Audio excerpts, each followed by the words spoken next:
링컨이 유명한 말을 했습니다. 모든 사람이 나이 40이 되면 자기 얼굴에 책임을 져야 된다는 말을 했습니다. 우리가 이 얼굴은 그 마음의 표현이잖아요. 우리가 거울을 보면 울퉁불퉁하고 짜증내고 화나있고 그 도끼가 가득한 그 얼굴들이 그 마음들이 얼굴을 통해 나타납니다. 그래서 이런 말을 했던 것 같습니다. 그럼에도 불구하고 사람을 외모로 모든 것을 판단할 수 있는 건 아닙니다. 얼굴을 보고 외모로 우리가 판단할 수는 없습니다. 그러나 그 사람이 어떤 생각을 가지고 있고 그분의 말과 행동과 여러 가지를 보면 그분의 인품과 성격과 성품들을 알 수 있는 것입니다. 링컨의 외모는 키는 엄청나게 크고 말랐고 이 광대뼈가 튀어나오고 볼은 쑥 들어가고 그렇게 외모가 수려하지는 못했습니다. 그래서 수염으로 많이 가렸잖아요, 사실은. 그러나 링컨이라는 인물은 미국 역사상 가장 위대한 대통령 중에 한 사람입니다. 그가 그런 말을 했습니다. 링컨은 태어날 때의 본인 얼굴은 부모가 만들어준 것이다. 그러나 그 다음부터는 자신의 얼굴은 자신이 만들어가야 된다. 이런 말을 했습니다. 거기에 나는 공감을 합니다. 어릴 때는 잘못하고 실수를 하면 괜찮다. 다시 할 수 있어. 너희들 잘할 수 있어. 이렇게 얘기하지만 나이 들어서 그 말을 반복하는 것은 그렇게 좋지 못하는 것이죠. 교회와 나의 믿음과 신앙이 언제나 어린아이 같은 그 상태에 머물러 있어서는 안 됩니다. 자라가야 하고 깊어져야 하고 성숙해져 가야 합니다. 오늘 말씀에 등장하는 두아디라 교회는 처음보다 나중에 행위가 더욱더 좋아졌다고 주님께 칭찬을 받습니다. 모든 것이 완전하지 못하고 모든 것이 갖춰지지 않는 충족되지 않는 그 가운데서도 우리는 자라가야 된다는 것을 우리가 알 수가 있습니다. 19절을 보면 내가 내 사업과 사랑과 믿음과 섬김과 인내를 아노니 내 나중 행위가 처음 것보다 많도다. 주님께서는 두아디라 교회가 처음보다 많이 성숙한 교회로 성장했음을 칭찬을 해 주십니다. 두아디라 교회는 에베소 교회처럼 되게 성숙한 교회였어요. 처음에 나오는 내 사업이라는 말을 합니다. 이것은 헬라어로 에르가라는 뜻입니다. 에베소 교회는 내가 내 행위와 수고와 인내를 아노니 할 때 내 행위, 에베소 교회에 했던 그 행위와 같은 뜻입니다. 그래서 그 뒤에 나오는 사랑과 믿음과 섬김과 그 인내의 총체적인 그 표현을 그 행위라고 말씀하고 있습니다. 사랑과 믿음, 섬김 이 세 가지는 에베소 교회에 없던 것입니다. 이 아름다운 덕목을 예수님께서 칭찬을 해주고 계시는 것을 볼 수가 있습니다. 교회와 성도는 무엇에 자라가야 되는가? 우리 이 사랑과 믿음과 섬김에 대해서 우리가 같이 보면서 은혜를 나누겠습니다. 첫 번째로 교회와 성도는 이 사랑에 자라가야 돼요. 이 사랑에 자라가야 됩니다. 사랑은 에베소 교회가 그 예수님의 그 첫사랑을 잊어버리고 식어버림으로 말미암아 책망을 받았던 그 덕목입니다. 기독교의 최고의 덕목이 이 사랑이고 크리스찬의 그 윤리 대강령이 바로 이 사랑에 있습니다. 예수님께서 모든 율법과 그 선지자의 강령이라 하시면서 주신 말씀이 첫째 되는 계명이 내 마음과 뜻과 목숨을 다하여 하나님을 사랑하고 내 이웃을 내 마음과 같이 내 자신과 같이 사랑하라. 이것이 기독교의 윤리 대강령입니다. 그 사랑이 우리 가운데 충만할 때 우리 가운데 차고 넘쳐서 그 사랑이 흘려 형제자매와 이웃에게 흘러가게 되는 것입니다. 하나님을 한마디로 요약해서 표현하라고 한다면 하나님은 사랑이시라 이렇게 말씀을 할 수가 있습니다. 하나님의 사랑이 우리에게 이렇게 나타난 바 되었으니 하나님이 자기의 독생자를 세상에 보냈으면 그로 말미암아 우리를 살리려 하심이라. 사랑은 여기 있으니 우리가 하나님을 사랑한 것이 아니요 하나님이 우리를 사랑하사 우리 죄를 속하기 위하여 화목제물로 그 아들을 보냈었습니다. 주님의 사랑은 원수와 같은 죄인들에 대한 사랑입니다. 도적 같고 결점투성이고 죄로 가득하여 의로운 것이라고는 찾아보기 힘든 경건하지 못한 사람들을 위해 죽으신 사랑입니다. 의인을 위해서 죽고 선의를 위해 죽고 왕과 나라를 위해서 죽었다면 얼마나 존경을 받고 얼마나 멋있고 영웅이 되겠습니까? 그러나 주님은 영원히 죽어야 할 죄인들을 위하여 자신이 죽었었습니다. 세상적으로는 아주 무가치한 죽음입니다. 가장 벌을 받아서 영원히 없어져야 할 그 인물들을 위해서, 그 인간들을 위해서 죽는 것은 가장 무가치한 죽음입니다. 그러나 하나님의 아들이 세상을 사랑하사 죽으신 이것은 하나님이 우리 인생을 얼마나 사랑하시는지에 대한 하나님의 사랑의 확증이고 하나님의 사랑의 최고의 결정체입니다. 하나님의 사랑은 한마디로 그 십자가의 사랑에 있음을 우리가 알 수가 있습니다. 우리가 아직 죄인 되었을 때 그리스도께서 우리를 위하여 죽으심으로 하나님께서 우리에게 대한 자기의 사랑을 확정하셨느니라. 이 사랑으로 우리의 그 죄와 허물이 다 가려지게 됐고 우리가 죽었던 우리의 생명이 다시 살아나게 된 것입니다. 이 사랑 안에 생명이 있습니다. 우리가 주님의 이 사랑이 있어야 우리도 다른 사람을 사랑할 수 있고 다른 사람의 그 허물과 죄를 덮을 수가 있습니다. 무엇보다 우리가 갖춰야 될 것이 바로 이 사랑이 있어야 한다는 것입니다. 베드로전서 4장 8절에 말씀합니다. 무엇보다 뜨겁게 서로 사랑할지니 사랑은 허다한 죄를 덮느니라. 주님을 배반하여 떠나갔던 베드로 사도에게 주님께서 부활하셔서 찾아오시잖아요.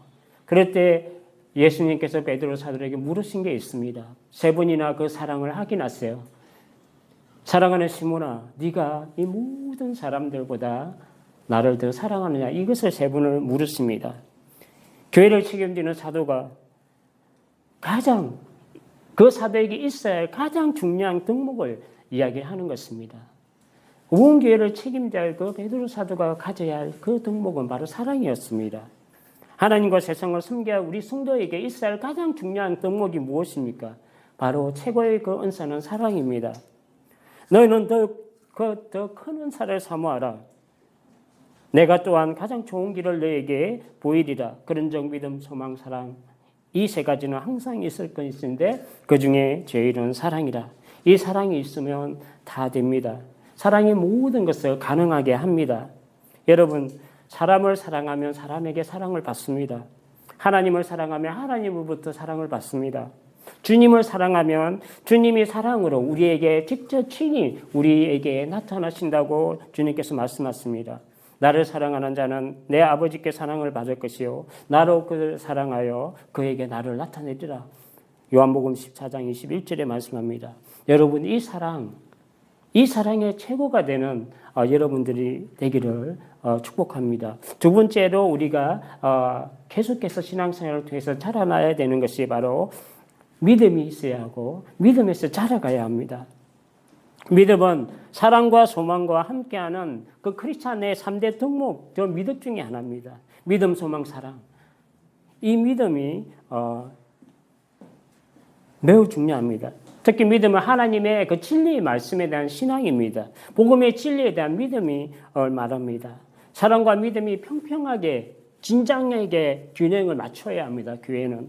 그렇지 않으면 두아디아 교회가 사랑이 더 풍성했어요. 사랑이. 그러다 보니까 모든 것을 용납하고 이해하는 것들은 참 좋았어요. 그런데 거기에 마귀들은 그걸 틈을 타서 이단들과 이 좋지 못한 것들이 수용하게 되고 같이 용납함으로 말미암아 주님께 책망을 받는 것을 볼 수가 있잖아요. 오직 하나님만이 유일하신 하나님이시고 그분의 말씀만이 영원한 진리임을 우리가 믿어야 합니다. 그 말씀 안에 생명이 있음을 우리가 믿고 따라가야 합니다. 하나님은 이 믿음을 기뻐하세요. 하나님이 믿는 그 믿음을 보시고 하나님은 기뻐하신다고 말씀합니다. 믿음이 없이는 하나님을 기쁘시게 하지 못하나니 하나님께 나아가는 자는 반드시 그가 계신 것과 또한 그가 자기를 찾는 자들에게 상 주시는 이심을 믿어야 할지니라. 영원부터 영원까지 살아계시고 전지전능하신 그 하나님을 우리가 믿어야 합니다. 그러므로 보이는 모든 것들이 나타내 있는 것들로 되어진 것이 아닌 것을 우리가 알게 됩니다. 하나님의 천지가 하나님의 말씀으로 되어진 것을 우리가 아는 것처럼 그것은 우리가 믿음으로 아는 것입니다.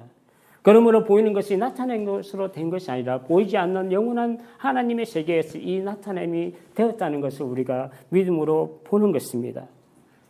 우리 믿음의 신앙의 선배들은 이 믿음을 따라 살았고 그리고 믿음을 따라 죽었습니다.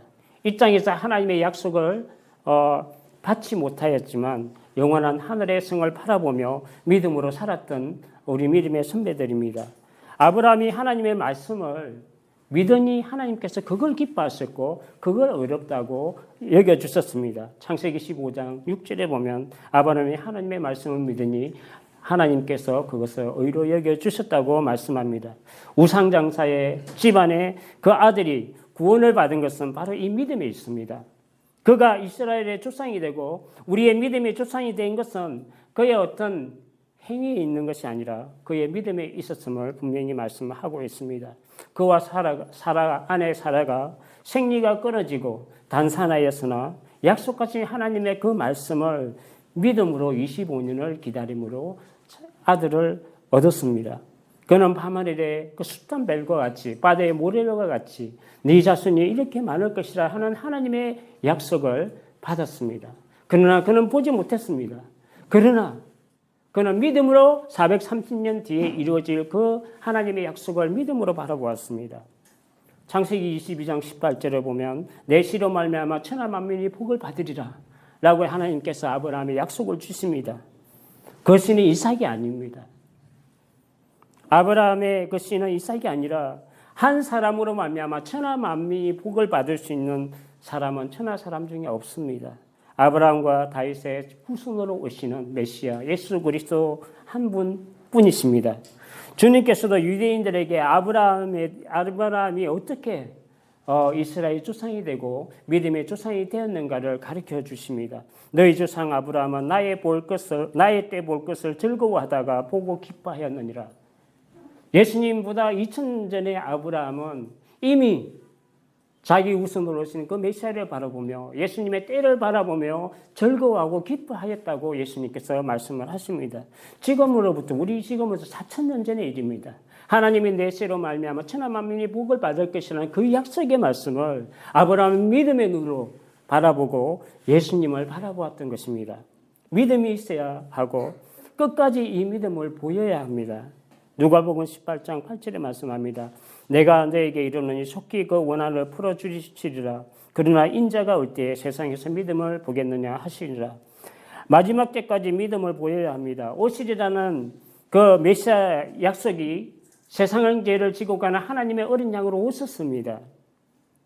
그분이 십자가에 달리시고 부활하고 또 승천하셨습니다. 그리고 예수님께서 부활하셔서 승천하시기 전에 말씀을 주셨습니다. 너희들이 본 그대로 내가 다시 오리라. 인자가 구름 타고 하나님의 영광 가운데 올 것이고 그대로 올 것이고 그리고 그때에는 만인이 모든 사람들이 보게 될 것이라고 말씀을 주셨습니다. 그때 그 마지막 때에 이기는 자가 누구입니까? 하나님의 자녀들이 세상을 이깁니다. 세상을 이기는 승리는 이 믿음에 있기 때문에 그렇습니다. 하나님의 아들 예수 그리스도를 믿고 그 약속을 믿는 자가 아니면 누가 세상을 이기는 것입니까? 마지막 때에 세상을 심판이 받을 때 하나님을 믿는 그 자들은 최후의 승리를 얻게 되는 것입니다. 끝까지 우리의 믿음이 주님 안에서 견고하여서 흔들리지 아니하고 주의 약속을 의심치 아니하고 믿음으로 살아서 하나님께 영광을 돌리는 우리가 되어야 합니다. 세 번째로 우리가 신앙생활에서 계속 자라가야 할 덕목이 바로 섬김과 인내입니다. 두아디라 교회가 칭찬받은 그 세 번째 덕목입니다. 섬김과 인내는 사랑이 충만할 때 나오는 미덕으로 가난한 사람들을 구제하는 아름다운 행위를 말합니다. 두아디라 교회는 주님의 사랑에 충만해서 모든 것에 사랑으로 섬겼어요. 부족한 형제를 가슴에 안고 가난한 형제와 자매 이웃을 자기의 것으로 사랑하며 구제를 했던 교회가 바로 이 두아디라 교회였습니다. 이것이 교회의 모습이고 우리의 모습이어야 합니다.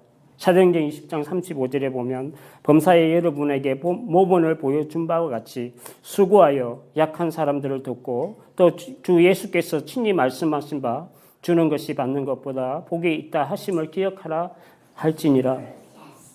초대교회 성도들은 물건을 서로 통용하고 또 재산과 소유를 팔아서 각 사람이 필요한 대로 나눠주었습니다. 그리고 그렇게 함께 사는 것을 큰 기쁨으로 여겼습니다. 내 것만 움켜쥐고 사는 그런 모습이 아니라 나의 소유를 쪼개서 필요한 자들과 함께 나누고 섬기는 그것이 우리의 기쁨이 되어야 합니다.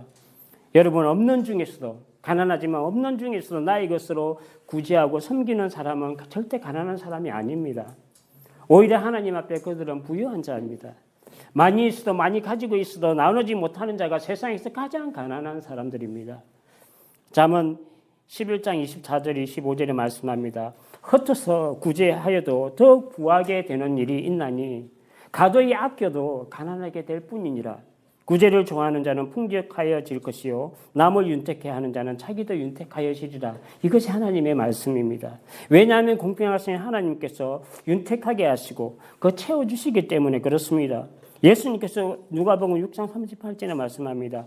주라, 그리하면 너희에게 줄 것이니 곧 후이되어 누르고 흔들어 넘치도록 하여 너희에게 안겨주리라. 너희가 헤아리는 그 헤아림으로 너희도 헤아림을 도로 받을 것이니라. 진정한 영성은 섬기는 사람들입니다. 사랑으로 믿음으로 교회와 세상을 섬길 때 교회와 그 세상의 생명과 소망이 있게 됩니다. 희생하고 섬길 때 어두운 세상을 밝히는 그 빛으로서의 그 역할을 교회가 감당하게 되고 그걸 통해서 하나님께 영광을 돌리게 되는 것입니다. 얼마나 아름다운 모습입니까? 이렇게 주님께서는 두아디라 교회에 내 나중에가 처음보다 좋다고 칭찬해 주시는 것 같이 사랑과 믿음과 섬김이 계속해서 자라가는 우리가 되었으면 합니다. 마지막으로 볼 것은 두아디라 교회는 처음보다 많이 성숙해진 교회였습니다. 그러나 주님께서는 한 가지 책망을 주고 계십니다. 이세벨과 같은 것을 용납한 데 대한 주님의 그 책망입니다. 이것을 마지막으로 나누고 말씀을 마치도록 하겠습니다.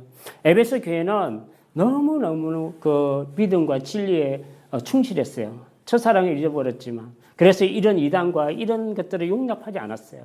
철저히 가려내고 교회에서 드러내어서 교회를 지키고 성도를 보호했습니다. 그러나 두아디라 교회는 정말 사랑이 너무나 풍성하다 보니까 그런 부분에서 좀 약했어요. 철저하게 잣대를 갖다 대는 데 대해서는 많이 약했습니다. 그러다 보니까 이세벨의 교훈을 용납하는 그런 게 있었고 그 많은 믿음이 약한 성도들이 우상의 제물과 거짓에 빠지게 되는 것을 우리가 볼 수가 있습니다. 20절을 보면 그러나 내가 책망할 일이 있노라. 자칭 선지자라 하는 여자 이세벨을 내가 용납하니 그가 내 종들을 가르쳐 꿰어 행엄하게 하고 우상의 제물을 먹게 하는도다. 교회의 성장은 참 중요하지만 그러나 이세벨과 같은 악한 것을 교회와 성도가 용납해서는 안 된다는 것을 말씀합니다. 죄와 그 세상과 타협은 없어야 합니다. 이세벨은 구약 성경의 열왕기 상하에 나옵니다. 시돈의 왕녀였습니다. 나중에 이스라엘 왕 아합의 왕비가 됩니다. 그가 시집 오면서 들어온 것이 바로 바알신입니다. 그의 고향에서 섬기던 그 바알신을 같이 데리고 옵니다. 그래서 이스라엘로 하여금 그 바알을 섬기게 하고 우상의 제물을 먹게 하고 행음하게 함으로 말미암아 하나님의 진노를 사게 한 사람이 바로 이세벨입니다. 아합의 시대에 그 이스라엘의 그 풍요의 신 바알 그리고 다산의 신 그 아세라 이 신들을 통해서 하나님과 이 우상을 바꿉니다. 엄청난 제약을 짓게 함으로 말미암아 하나님의 심판을 견디지 못하는 것을 우리가 구약을 통해서 볼 수가 있습니다. 열왕기상 21장을 보면 이세벨과 아합이 하나님과 사람 앞에 얼마나 악한 존재인지를 말씀합니다. 특별히 우상 숭배뿐만 아니라 그리고 영적인 그 가늠뿐만 아니라 그들의 생각과 그 삶도 하나님께 인정을 받지 못했습니다. 하나님이 아합과 이세벨의 그 생각을 되게 싫어하셨습니다. 아합 왕이 왕궁에서 가까운 그 나봇의 포도원을 가지고자 했습니다. 거기서 채소도 심고 소유거리를 하면서 마음의 위로를 얻고 그러기를 원했어요. 그런데 아합은 모든 것을 가진 자였어요. 그럼에도 불구하고 하나님께서 주신 그 유업으로 생활하는 그 가난한 나봇의 포도원을 탐하는 것을 그 마음에 가졌고 하나님은 그것을 악하게 보셨어요. 식음을 전폐하고 금식하며 마음이 우울한 이 모습을 보고 이세벨이 꾀를 냅니다. 불량배들을 동원해서 나봇을 세우고 많은 사람들 중에 거짓 증언을 하게 해서 나봇을 돌에 찧어서 죽게 합니다. 그리고 나서 나봇이 죽었으니 왕이여 이제 나봇의 포도원을 차지하소서 해서 같이 나봇의 포도원으로 차지하러 갑니다. 그때 하나님의 말씀이 엘리야에게 임합니다. 너는 가서 전하라 그렇게 말씀합니다. 정말 하나님은 이러한 강한 자가 약한 자를 제압하거나 가진 자가 가난한 자의 소유를 빼앗거나 멸시하는 것을 용서하지 않았습니다. 우리가 나단 선지자를 통해서 다윗의 그 행위를 하나님께서 심판하신 것을 우리가 알 수가 있잖아요. 우리아의 아내를 범한 그것을 나단 선지자가 비유로 말씀합니다. 다윗의 왕에게 다윗은 아주 부자였고 모든 걸 가진 사람이에요. 왕이었습니다. 자기한테 모든 소유가 있습니다. 그런데 손님이 왔는데 손님을 대접해야 되는데 그 옆집에 있는 그 송아지를 잡습니다. 그 송아지는 그 가정에 집에서 같이 눕고 자고 하는 애지중지하며 하나의 재산이요 한 가족이었습니다. 하나님은 이것을 엄청나게 싫어하시고 다윗을 심판하시는 것을 볼 수가 있습니다. 자기에게 있는 모든 소유는 내버려 두고 그 가난한 자의 최고의 그 가치인 그 송아지를 잡는 그 모습이 다윗의 모습이라는 것을 말씀하시면서 다윗의 과정의 심판을 내리십니다. 그와 같이 아합도 이스라엘도 나봇의 포도원을 가지는 그 모습들이 보면 하나님이 가장 싫어하시는 그런 모습입니다. 너는 그에게 말하여 이르기를 여호와의 말씀이 내가 죽이고 또 빼앗았느냐 하셨다 하고 또 거기에 이르기를 여호와의 말씀이 개들이 나봇의 피를 핥은 곳에서 개들이 내 피 곧 내 몸의 피도 핥으리라 하였다 하라.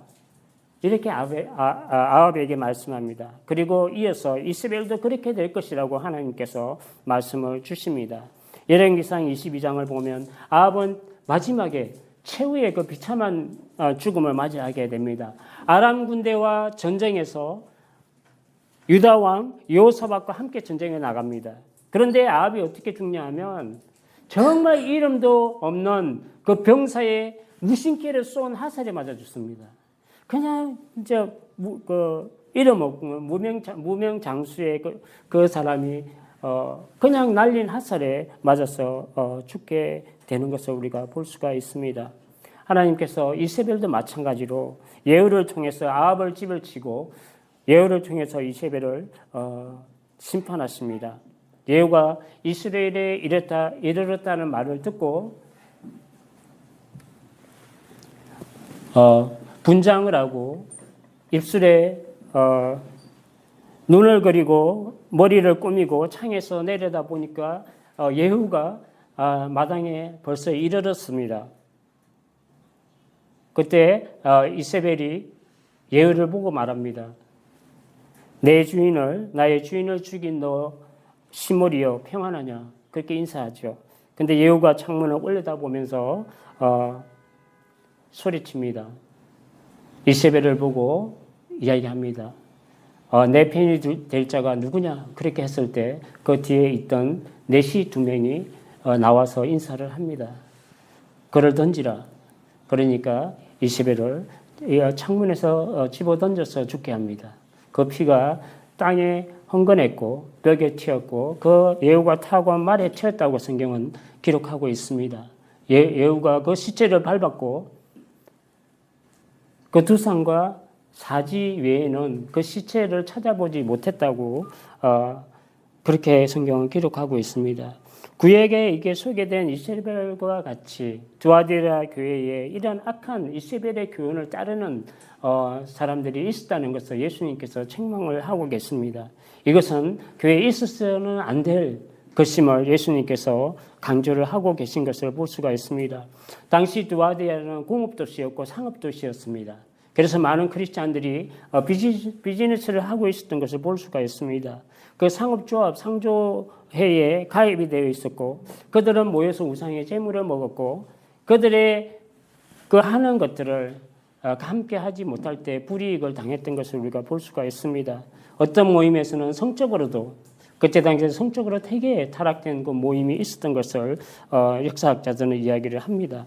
하나님께 지켜야 될 그 믿음과 신앙의 정렬을 세상의 것과 타협함으로 하나하나 빼앗기고 있는 것을 예수님께서 말씀을 하십니다. 이러한 것들이 가장 그 위험하고 경계해야 될 그런 모습들입니다. 두아데라 교회의 잘못은 이러한 이세벨 같은 그 여인을 용납하고 징계하지 않은 것이 문제였습니다. 사랑과 섬김은 분명히 에베소의 교회보다 월등하게 높게 평가가 되었지만 악한 자들과 거짓 선지자들에 대해서는 그 용납하고 식별하지 못하는 부분에서는 에베소 교회보다 낮게 평가를 받았던 것을 우리가 볼 수가 있습니다. 이러한 이세벨의 행위는 에베소 교회와 버가모 교회에서 교회를 무너뜨리는 니골라당과 같은 사람들이고 발람의 교훈을 따르는 것과 일반입니다. 예수님께서는 늘 우리에게 그 기회를, 회개의 기회를 주고 계십니다. 21절을 보면 또 내가 그에게 회개할 기회를 주었을 때 자기의 음행을 회개하고자 하지 아니하는도다. 은혜로우시고 자비하신 하나님은 누구나 인생에게 회개할 기회를 주시고 오늘 이세벨을 따르는 그 사람들에게도 회개할 기회를 주셨습니다. 그런데 성경은 기록하고 있습니다. 이세벨은 하나님이 주신 그 기회조차도 거부하고 하나님의 심판을 받게 됩니다. 이세벨의 멸망한 명백한 이유는 하나님께서 돌이키라 하는 그 말씀을 듣고도 거부하고 회개하지 않고 돌이키지 않은 것입니다. 여러분, 하나님께서 말씀하실 때 우리는 들어야 하고 하나님께서 은혜를 주실 때 우리는 돌이키고 회개해야 합니다. 멸망하는 자의 특징은 하나님의 말씀을 듣고 멸망하려 합니다. 돌이키지 않고 회개하지 않습니다. 이것이 죄이며 하나님이 심판하시는 것 같지만 스스로 정죄와 심판을 받는 것과 같습니다. 교회는 그리고 성도는 부족한 중에서도 하나님의 그 사랑과 믿음과 그 섬김이 항상 자라가야 합니다. 이것이 주 안에서 견고하고 흔들리지 않을 때 이세벨의 교훈과 같은 그 악한 것으로부터 교회와 성도를 지켜낼 수가 있습니다. 처음 신앙에 머물리지 않고 점점 자라나서 나중에 더욱더 풍성해지는 우리 행복한 교회 우리 모두가 되기를 주님의 이름으로 축원합니다. 기도하겠습니다. 하나님 감사합니다.